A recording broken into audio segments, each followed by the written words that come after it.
You can run for a long time. You can run for a long time.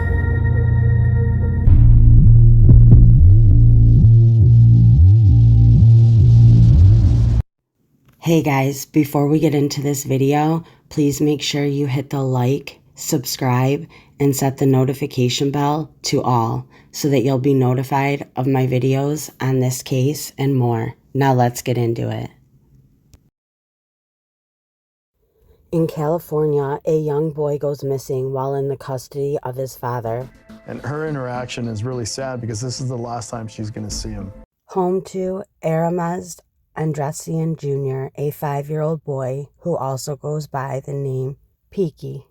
His father is Aramazd Andressian Sr. His mother is Anna. Anna had wanted a child all along.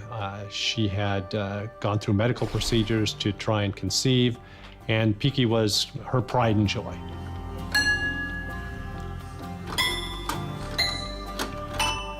He was everything to her. He was her only child. She had a difficult time with pregnancies, and this was her baby. Anna speaks about his love for cooking, baking in particular. He was such a happy child, had a great childhood, loved to learn. And if you know Anna, you know that Anna was a principal at an elementary school. So education is a big part of her life, and she wanted to instill that in Piqui as well. After 8 years of marriage, things turned sour and Anna filed for divorce. Louis Aguilera is a homicide detective for the Los Angeles County Sheriff's Department. We learned that the divorce proceedings were quite contentious, that both parties were making allegations against each other, and it was a smear campaign basically on both sides. Piqui's parents, Anna and Aramazd, became embroiled in a bitter custody battle. Anna was concerned how Aramazd Sr. treated Piqui. She claimed he was aggressive and yelled in their son's face. Despite these allegations, the court ordered joint custody, and each parent would receive 7 consecutive days with their child, on the condition that they handed Piqui over on neutral turf. So the initial order for visitation allowed Piqui's father to take him for an entire week. And so Anna dropped off Piqui at the police station, made sure that his father took custody of him. Aramazd Sr. was planning to take Piqui to Disneyland. So this video was given to us by Anna, and this was taken from her cell phone that she mounted on her dashboard to document the custody exchange. Anna was so concerned about Piqui's father's behavior that she decided to record all their exchanges on camera. What's unusual to us is you see when she's hugging Piqui and saying her goodbyes to him, Ara's pacing in the background. Seems fidgety and nervous and just weird the way he's acting. And you see the affection they have for each other, and then look at him in the background. At this point, Piqui's whispering in her ear and talking to her. He gives her a kiss. You'll see him caress her hair. He whispered to her, "I don't want to go with him. I want to stay with you." Piqui's body language with his father is in complete contrast, his body and legs arching away. 7 days later, on Saturday, the 22nd of April, 2017, Aramazd Sr. and Piqui failed to turn up at the prearranged drop-off. Anna is in San Marino waiting for Ara to return Piqui. She finally contacts San Marino Police Department at 10 a.m. and says, "Hey, my son was supposed to be here a couple of hours ago, and my ex-husband isn't answering his phone. He's not returning text messages. He's a couple hours late, and he's violating the order. Here's his license plate." They research it on their computer, and they see that his car had been towed by South Pasadena police earlier that morning. Craig Hum is head of the Major Crimes Division in the LA County District Attorney's Office. Well, the Piqui Andressian case first came to my desk a couple of days after Piqui disappeared, so we were involved pretty much from the beginning. Piqui's dad had been found on the morning of Saturday, April 22nd. He was lying on the ground unconscious in Aurora, Sacramento Park. His father was found in a disheveled condition. He claimed he didn't know what happened to Piqui. The jogger happened to see him at 6:30 in the morning, and she called the police. So when South Pasadena police officers arrived that morning, they found him passed out. You see Ara's car. Ara was about 30 feet behind the car on a horse trail. So they transport him to the hospital, not thinking anything of a missing child. They talked to him further in the hospital, and he does say that, I think I was assaulted, I'm going through a divorce, and I think my ex-wife might have had something to do with it. That's all he says. He makes no mention of his child at all. So South Pasadena police just tow his car. They leave him at the hospital, not thinking anything of it. Piqui's father claimed that he didn't know what had happened to Piqui, and so the police treated it as perhaps some kind of abduction, or that perhaps Piqui had just wandered away when his father was unconscious. And so initially they treated it as potentially a missing persons case. When you have a missing person case, the first thing you want to do is contact the relatives of that missing person to get the dynamics of the family relationship. So we did a background investigation on the father right away. He had never been arrested. He had a bachelor's degree from one of the local universities. He had never even been cited for a moving violation or a parking violation, so he had a clear record. Reading into his background, it didn't lead me to any clues, didn't make me think any different other than this child's missing. Most missing children cases are resolved very quickly, and children also, when they go missing, usually run away from home, and either they come back or they're found. It's usually an innocent situation that people get very worried about very quickly, understandably, and the police take very seriously. But of course, in this case, there was this other factor, which was the father and the lack of trust in the father and worry about what he might do with the child. Piqui was supposed to be in Aramaz's care. Based on the fact that he had custody of his child, he didn't know the whereabouts of his child, South Pasadena arrested him for child endangerment. He was deemed to be under the influence of drugs, opioids, and they arrested him for that as well. Our main goal, more than anything in here, is to find your son. And if you can give us any information to help us find him, that's what we're trying to do. He stuck to the story. I think I was assaulted.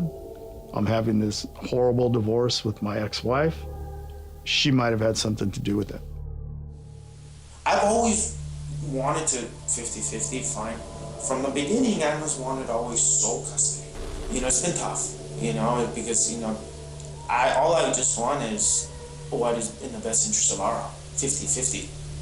And that's what, and it's like, more and more, it's just a continuous battle. He continued to tell that story all morning. The contents of Aramaz's car began to paint a worrying picture. No one was with your son except you? No. Did you give him to somebody else? I did not. The police questioned Aramazd again to establish a timeline of events. I noticed on his hands he had abrasions on the palms of his hands. You don't know how all that I dirt do got. not know any of this. You don't remember doing I don't anything? remember anything. You don't remember digging around anything? And it's not dirt. You don't remember? Did you have car problems or anything? I did not. Is that grease or you don't know? It's not grease. I mean, I would love it if you guys Okay. take a sample or something or So pictures. you don't remember? I don't remember any You part remember outside. the fire department coming from you? No. We had his hands photographed as well. And in the bedding of his fingernails, they were covered with dirt. And the photos were quite significant because of the abrasions that he had on the palms of his hands and some blistering as well. The police tracked Aramaz's every move, and they started to compare his testimony with the recordings. There was a sonogram of Piqui that was propped up on the dashboard. There was also a full gas can, and the car had been doused in gasoline on the inside, and a rag was stuck in the gas cap. It looked like it was an apparent attempt to light the car on fire. It's the LED lantern that stood out to me that was still lit. There's the sippy cup that we took as evidence, and the jacket that had vomit on it as well. The police questioned Aramazd again to establish a timeline of events from the moment he picked up Piqui till 7 days later when he was found lying in a rural Saco Park. We wanted to get a statement from him and lock him into a story. Okay, what did you do this past Thursday? We went to Disneyland. I sent investigators out to follow up on that timeline. But before we did that, we made the decision to release him from custody. We didn't feel like a child endangerment case was strong, and he was more viable to us to be out of custody and maybe help us with this investigation and locating his child. Plus, we wanted to keep eyes on him. The police tracked Aramaz's every move and started to compare his testimony with the recordings. Cameras and video evidence were critical in this case. They set a timeline for us. The first video was from Anna's dash cam on Saturday, the 15th of April, 2017. 5 days later, Aramazd was captured on his own surveillance camera. We served a search warrant at Ara's house, and we located video from the house of him leaving on Thursday afternoon prior to going to Disneyland. We saw that he walked out of his house to his car with a large blue duffel bag, and he also had a large gas container in his hand. Neither one of those items have ever been recovered to this day. We conducted DNA tests of the bathrooms and didn't locate any evidence of any crime in the house, but we did take a hard drive. We discovered that the week he had his son, he created a will online. And in that will, he left everything to his mother, and he left everything to his sister, including $100,000 in cash. He left nothing to his son, which told us a lot. The next time Piqui and his father were filmed was at Disneyland. These were taken from the entrance at Disneyland. And you can see Ara pick Piqui up and carry him through the turnstiles. And we found a video from Disneyland that we were able to locate. He was seen leaving Disneyland at about 1 a.m. Piqui and Ara are next seen at an Arco AM/PM gas station in Monterey Park. And that's about 2 o'clock in the morning on Friday.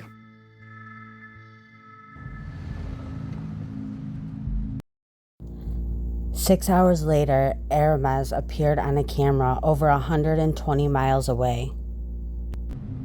There's a booth at the entrance where people pay to get into the parking lot. That was extremely useful because from that video, we could tell that Piqui wasn't in the car. There's a child seat in the back of the car, and that would be where Piqui would normally be seated, and the car seat was empty.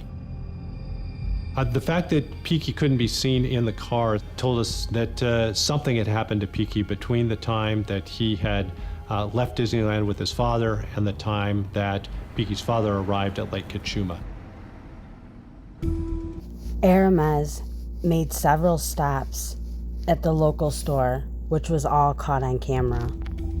So in this first still photo, you see Ara arriving into the convenience store. He buys some items, and which was a concern to us was that there was no Piqui.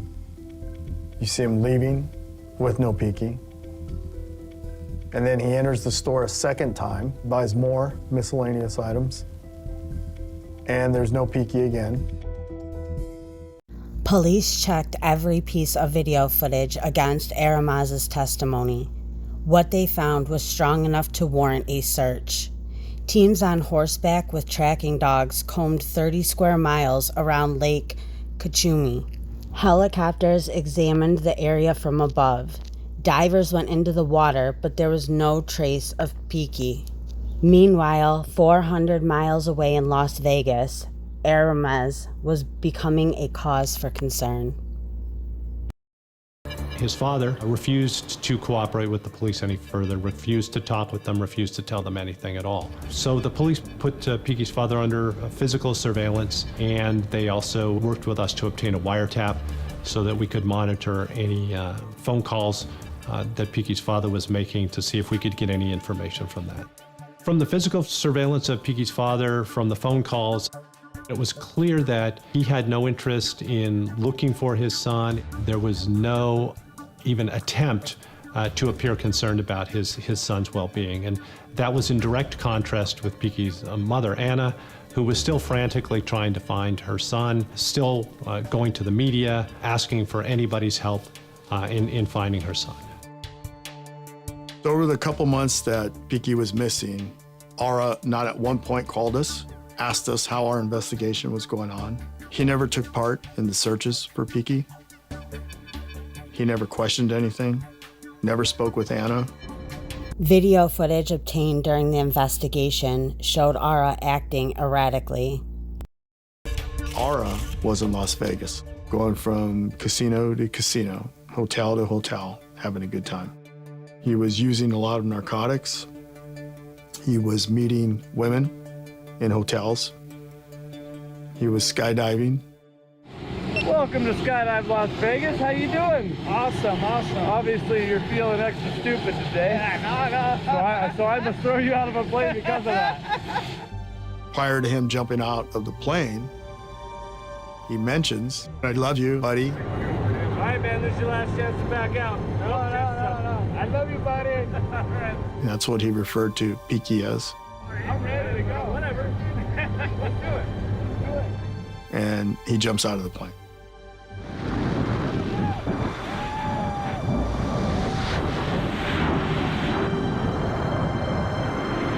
So he's off having a good time, not a care in the world.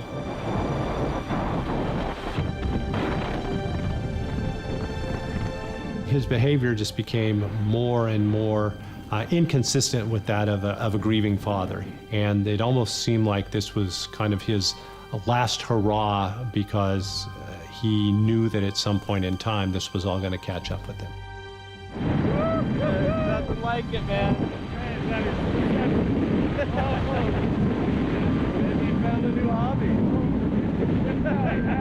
Going to Vegas and gambling and skydiving and engaging in just a series of high-risk behaviors is not a normal reaction to your child going missing. It is, however, a normal reaction to having nothing left to lose. And as time went on, Ara's behavior became even more bizarre. Ara is now changing his appearance, and he's starting to mention to friends that he might leave the country. And he's starting to research countries that don't extradite. And that became a concern to us because now we're thinking he's gonna flee and we'll never see him again. Police couldn't resist the chance of him slipping their net. He was arrested on a no-body murder charge and taken back to LA County. Detectives couldn't have predicted what would happen next. I want to tell you exactly what happened, and I'm just begging for mercy.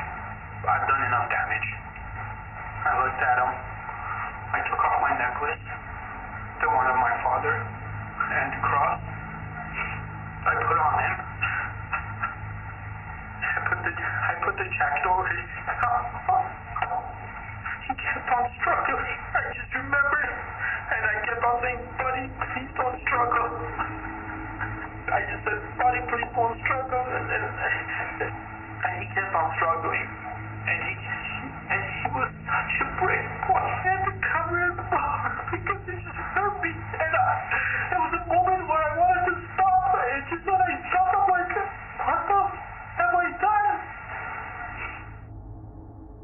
And then he said he took his son down a hillside, and that's why you have where he slipped and fell.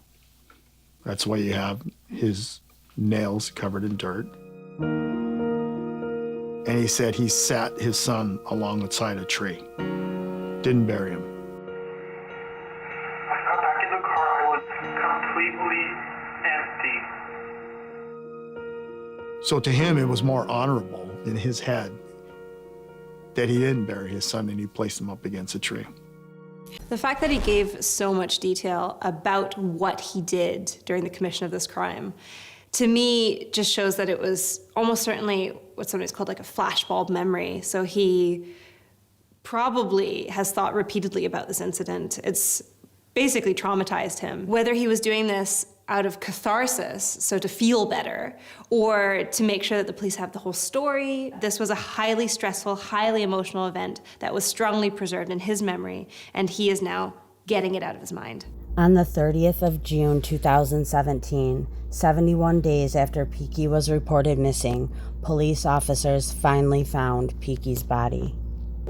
Based on the description that Piqui's father gave to the police, they were able to find the location and they were able to locate Piqui's body, which was not that far off of the parking lot area, propped against a tree, just like his father had said. And Piqui's body was dressed in the pajamas that his father had described at the time that he confessed. What we wanted to do was bring that child some dignity that his father didn't, and we placed him in a helicopter with one of our detectives and flew him back to LA with that detective. Aramazd was charged with first-degree murder. Initially, he maintained his innocence, but he changed his mind and decided to plead guilty in court on the 1st of August 2017. At this time, my client wishes to change his plea from not guilty to guilty. If you are ever released from prison, you will be on parole for the rest of your life. You understand each of the consequences that I've just explained to you, sir? He pled guilty because he didn't want to go through court proceedings that were going to show what a bad person he was. He made it seem as though he pled guilty to help Anna, to help the rest of the family.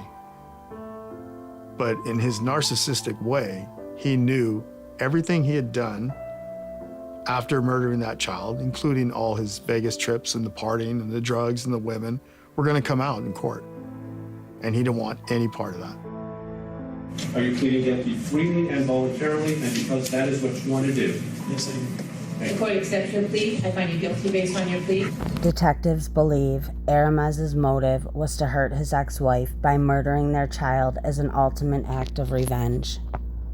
Taking Piqui to Disneyland is a really interesting facet of this case because it goes against the idea that he's dehumanizing his child, because it sounds like he might be trying to give his child the best last days of his life, in which case he's entirely seeing him as the child he actually is. And yet, he's then making the decision to then end his life. So there's this discord going on between wanting the child to be happy and live a fulfilled life, but then also taking that life away entirely. In some way, Disneyland is like a Vegas for children, and it's having that reckless, fun euphoria before death that maybe he was trying to offer his son, that he perhaps was also trying to do to himself. I think he did it because he wanted to hurt Anna. And he knew the only way to hurt Anna was to take away the most important thing in her life, and that was Piqui. This is the last time she's going to see him. It's the last time she's going to be able to touch him. Piqui meant the world to her. And he still does. And he knew this. And that was the ultimate pain he could cause, was killing their child. Did he mean to set that car on fire, using that rag that was sticking out of the gas cap as an ignition point?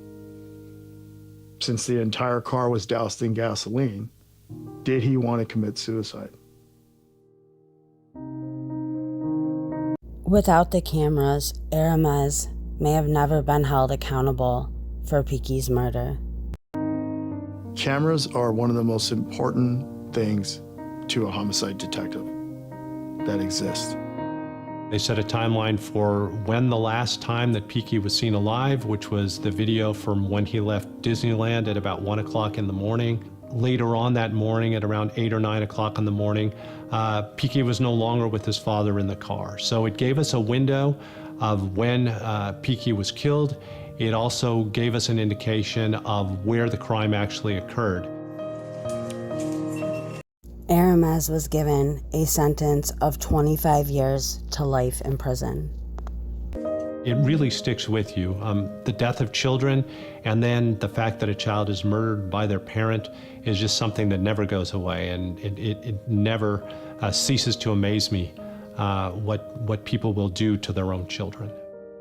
I've had over 350 homicide cases, and this is the only funeral I've ever attended. It was really somber. I'll never forget it.